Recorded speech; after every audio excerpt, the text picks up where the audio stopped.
الملک تھا، ان تینوں نے اپنے من کو راضی کیا، عمر بن عبدالعزیز نے اپنے رب کو راضی کیا۔ جب عمر بن عبدالعزیز کا وقت آیا مرنے کا تو انہوں نے بلایا رجا بن حیوہ سے، فرمایا کہ میں نے عبد الملک بن مروان چاچا بھی تھے سسر بھی تھے، ان کی بیٹی فاطمہ سے شادی ہوئی تھی، میں نے اس کو قبر میں اتارا، کفن کی گرہ کھول کے دیکھا تو اس کا چہرہ قبلے سے ہٹ چکا تھا، رنگ کالا سیاہ پڑ چکا تھا۔ عبد الملک بن مروان گورا چٹا تھا، یہ جگہ سرخ تھی، کالا۔ پھر میں نے ولید کو قبر میں اتارا، اس کا بیٹا 10 سال حکومت کی، اس نے 21 سال حکومت کی، اس نے 10 سال کی، ولید بن عبد الملک۔ میں نے اس کے کفن کی گرہ کو کھول کے دیکھا تو اس کا رنگ سیاہ ہو چکا تھا اور قبلہ کی طرف سے چہرہ پھر چکا تھا۔ پھر سلیمان کا واقعہ تو ابھی سنایا، پھر سلیمان کو قبر میں اتارا اور اس کے کفن کی گرہ کو کھول کے دیکھا تو اس کا چہرہ قبلے سے ہٹ چکا تھا۔ اب میں جا رہا ہوں، مجھے دیکھنا۔ پہلے تینوں نے حکومت کی پوجا کی اور عمر بن عبدالعزیز نے اپنے اللہ کی پوجا کی۔ انہوں نے ایک بڑا عجیب خطبہ دیا جب خلیفہ بنے، اے لوگو، بچپن میں شعر و شاعری کا شوق تھا تو میں شاعر بنا، تھوڑا سا اٹھان ہوئی تو علم کا شوق لگا، میں نے علم حاصل کیا، جوان ہوا تو فاطمہ بنت عبد الملک سے عشق ہوا، میں نے اس سے شادی کی، اب اللہ نے مجھے حکومت دے دی ہے، اب تم دیکھو کہ میں اس سے اپنے اللہ کو راضی کروں گا۔ ہمارے حکمران تو ووٹ سے آتے ہیں اور چلے جاتے ہیں 4-5 سال کے بعد، ان کی وراثت میں حکومت آ رہی ہے اور 3 بر اعظم پر حکومت ہے، اور ایسا روب و دبدبہ ہے بنو امیہ کا، کوئی ان کے سامنے سر نہیں اٹھا سکتا۔ 3 بر اعظم میں زکوٰۃ لینے والا کوئی نہ بچا، 3 بر اعظم میں سوال کرنے والا کوئی نہ بچا، 3 بر اعظم میں ظالم کوئی نہ بچا، 3 بر اعظم میں مظلوم کوئی نہ بچا۔ لیکن خود کیسا رہا؟ گھر آئے، فاطمہ بڑے اچھے دن گزرے ہیں، اب امتحان ہے، میں تیرا حق نہیں ادا کر سکوں گا، طلاق لینی ہے میں حاضر ہوں، ساتھ دینا ہے تو میرے اپنے حق معاف کرو، اپنے حق معاف کرو۔ فاطمہ جیسی عورت انسانی تاریخ میں کوئی نہیں آئی، سیاسی لحاظ سے، سیاسی۔ دادا مروان بادشاہ، باپ عبد الملک بادشاہ، بھائی ولید بادشاہ، دوسرا بھائی سلیمان بادشاہ، تیسرا بھائی ہشام بادشاہ، چوتھا بھائی بادشاہ اور اپنا خامند بادشاہ، 7 نسبتوں سے یہ عورت شہزادی ہے۔ کائنات انسانی تاریخ میں اتنی بڑی عورت کوئی نہیں آئی، سیاسی۔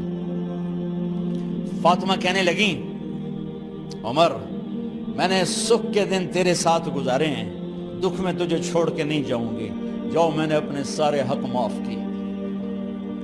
پھر حضرت عمر بن عبدالعزیز کی راتیں اور دن کیسے گزرے؟ مصلے پہ بیٹھتے اور روتے وہیں سو جاتے اور روتے وہیں سے اٹھتے، پر 3 بر اعظم میں ظالم کوئی نہ بچا، مظلوم کوئی نہ بچا، زکوٰۃ لینے والا کوئی نہ بچا، اپنی حکومت کو اللہ کی رضا کے لیے استعمال کیا۔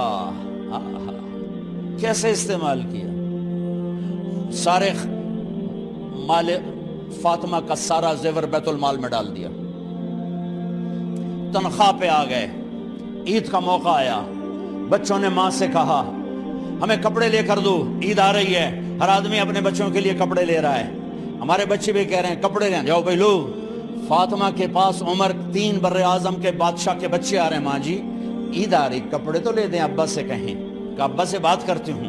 ابا تشریف لائے، خزانے لبالب بھرے ہوئے گندم کے ڈھیر کی طرح، کہ امیر المومنین بچے کپڑے مانگ رہے ہیں۔ فاطمہ میرے پاس تو پیسے نہیں، میں کہاں سے کپڑے لے کر دوں، میرے پاس تو پیسے کوئی نہیں۔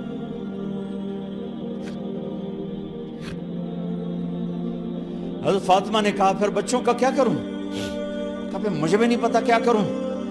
اس کے پہلے 3 حکمرانوں نے لوٹ مار کے بازار گرم کیے، ظلم و ستم کے پہاڑ توڑے، اور آج اسی خزانے پہ ایک شخص بیٹھا ہے جو اللہ کو راضی کرنے کے جھنڈے گاڑ رہا ہے۔ تو فاطمہ نے کہا آپ ایسا کریں، اگلے مہینے کی تنخواہ ایڈوانس لے لیں، اس سے میں اپنے بچوں کو کپڑے لے دیتی ہوں اور گھر کا خرچہ میں مزدوری کر کے گھر کی روٹی چلا لوں گی۔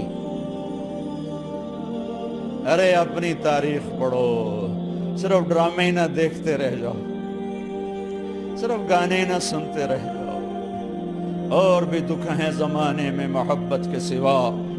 انہوں نے اپنے بلایا وزیر خزانہ مزاحم، اپنے غلام، ہاں بھائی مزاحم، ہمیں بچوں کے کپڑے چاہیے تو اگلے مہینے کی تنخواہ ایڈوانس مل جائے۔ وہ کہنے لگے امیر المومنین آپ مجھے لکھ کر دے دیں کہ آپ 1 مہینہ زندہ رہیں گے، میں آپ کو تنخواہ دے دیتا ہوں۔ عمر بن عبدالعزیز سر جھکایا، اٹھے، گھر گئے، فاطمہ میرے بچوں سے کہہ دو کہ تمہارا باپ کپڑے لے کے نہیں دے سکتا۔ اپنی تاریخ تو دیکھو، عید کا دن آ گیا، خلیفہ وقت عید کی نماز پڑھاتے تھے، نمازیں بھی خلیفہ وقت پڑھاتے تھے۔ بنو امیہ کا خاندان ملنے کے لیے آ رہا ہے، سارے سرداروں کے بیٹے اعلیٰ پوشاک، اعلیٰ لباس ملنے آ رہے ہیں۔ تھوڑے دیر بعد دیکھا تو بچے بھی ملنے آ رہے ہیں، امیر المومنین کی حیثیت سے بچے باپ کو ملنے آ رہے ہیں، اور ان کے جسموں پر پرانا لباس ہے۔ حضرت عمر انہیں دیکھ کر ادھر اپنے سرداروں کے بچے دیکھے تو زرق برق پوشاکیں، اپنے بچوں کو دیکھا۔ ارے اس باپ سے پوچھو جو سب کچھ کر سکتا ہو اور پھر مٹھی بند کر لے کہ نہیں میں نے حرام کی طرف نہیں جانا۔ بچوں کو دیکھا تو آنکھیں ڈب ڈبا گئیں، آنکھوں میں آنسو آ گئے۔ فرمایا میرے بچوں آج تمہیں اپنے باپ سے گلہ تو ہوگا کہ آج ہمارے باپ نے کپڑے ہی نہ لے کے دیے۔ ان کے ایک بیٹے ہیں عبد الملک، ان سے بھی 4 ہاتھ آگے تھے، ان سے پہلے ہی فوت ہو گئے تھے۔ کہنے لگے ابا جان آپ کو مبارک ہو، آج ہمارا سر بلند ہے، ہم شرمندہ نہیں ہیں، آپ کو مبارک ہو، آپ نے قومی خزانے میں بددیانتی نہیں کی ہے، ہم شرمندہ نہیں ہیں۔ انسانوں کو کپڑوں پہ نہیں تولا جاتا۔ آج کا میرا دیس کا مالدار اتنا فقیر ہو گیا ہے، اتنا چھوٹا ہو گیا ہے کہ وہ اپنا تعارف کروانے کے لیے 50 لاکھ کی گھڑی لیتا ہے، 6 لاکھ کا جوتا لیتا ہے۔ آج کی بیگم اتنی چھوٹی ہو گئی ہے کہ اپنے قد کو بڑا کرنے کے لیے وہ 10 لاکھ کا ہینڈ بیگ لیتی ہے کہ دیکھو میرا بیگ 10 لاکھ کا ہے۔ ارے میری بہن تو 10 ٹکے کی بھی نہیں رہی اگر تو نے بیگ سے اپنے آپ کو بڑا بنایا۔ او میرے دوست تو 2 ٹکے کا نہیں ہے اگر تو 10 لاکھ کے جوتے اور 50 لاکھ کی گھڑی سے اگر تو بڑا بننا چاہتا ہے۔ ارے اس دھوکے سے نکلو۔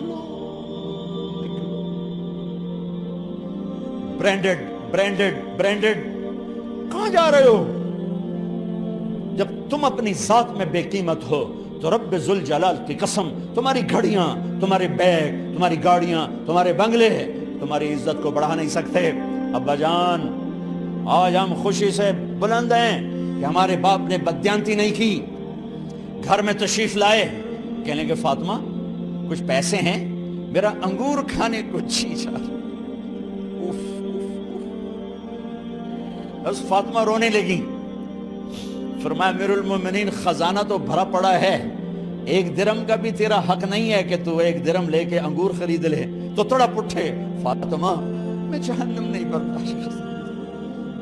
وہ میرے بھائیوں جو دن رات سود میں پھنس چکے ہو، جو دن رات جوے شراب میں پھنس چکے ہو، کیسے اللہ کے سامنے سرخرو ہو کر کھڑے ہو گئے؟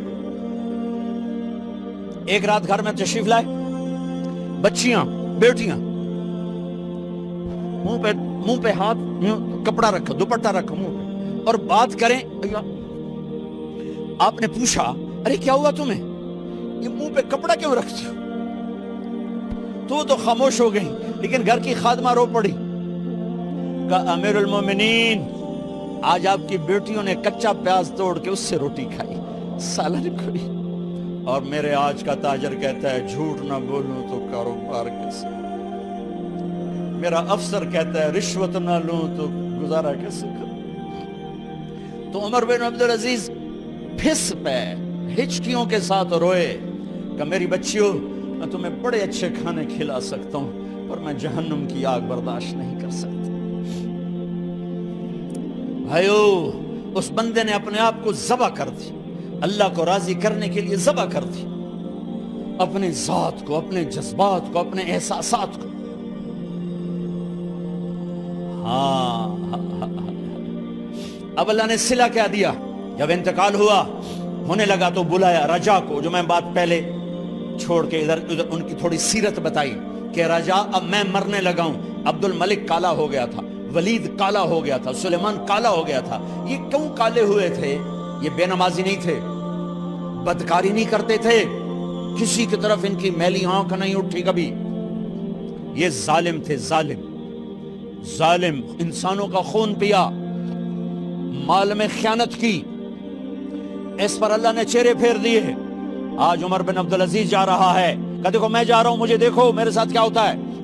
ان کا انتقال ہوا، ان کی میت قبر کے کنارے رکھی گئی اور اب نیچے اتارنا ہے۔